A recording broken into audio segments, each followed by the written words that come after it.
কোরবানি এবং আকিকা একসাথে দেওয়া যাবে কিনা? That's really important question for everyone to know. কারণ কোরবানির সময় আসলেই অনেকে প্রশ্ন করে যে হুজুর আমরা নিয়ত করেছি এইবার কোরবানিও দিব, অ্যাট দ্য সেম টাইম আমরা আমাদের সন্তানের খুশির যেই ব্যাপারটা আমাদের ভিতরে আগের থেকেই আছে, আমরা প্রথমে আকিকা দিতে পারি নাই, তো এবার নিয়ত করেছি কোরবানিও একসঙ্গে দিব, আকিকাও অ্যাট দ্য সেম টাইমে দিব। এখন কোরবানি এবং আকিকা একসঙ্গে দেওয়া যাবে কিনা, আর যদি যায় পদ্ধতি আসলে কি হবে? First of all you have to know the definition of qurbani and আকিকা।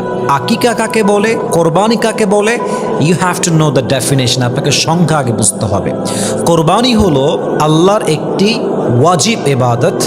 যদি if you have financial capacity, যদি আপনার সামর্থ্য থাকে, আপনার জন্য পশু জবাই করাকে একটি ইবাদত হিসেবে ওয়াজিব করে দিয়েছে একজন, বলেন সবাই তিনি কে? এটা একটি অজিব ইবাদত।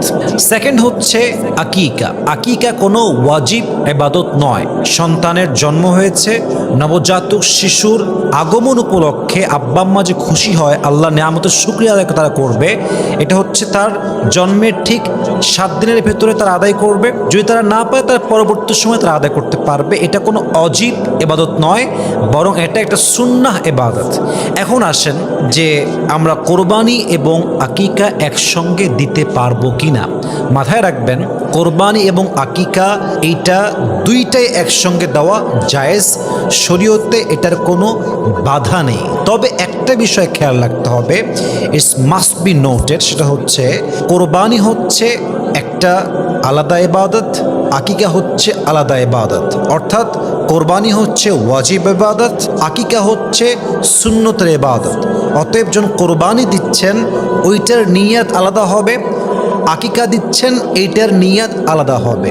মনে করেন আপনি কোরবানি হিসেবে একটা গরু কোরবানি দিচ্ছেন, ওখানে নিয়ত করতে হবে যে এটা আমার কুরবানির গরু, এটা আকিকার নয়।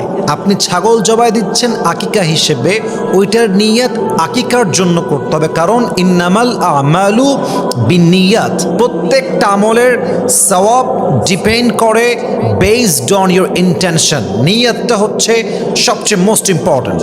তাহলে বোঝা গেল ওভারঅল যে আকিকা এবং কুরবানি অ্যাট দ্য সেম টাইম আদায় করা যাবে। তবে একটা বিষয় খেয়াল রাখতে হবে, কোরবানি হচ্ছে ওয়াজিব বিধান, আকিকা হচ্ছে সুন্নতের বিধান। অতএব দুইটার নিয়ত কি এক হবে না আলাদা হবে? আলাদা হবে। অতএব নিয়ত করে যদি আপনি আদায় করতে পারেন, আপনার কোরবানি এবং আকিকা কবুল করতে পারে একজন, বলেন সবাই তিনি কে? আল্লাহ আমাদের সবাইকে এই প্রশ্ন এবং উত্তরটা বোঝার তৌফিক দান করুক, পড়েন সবাই আমিন।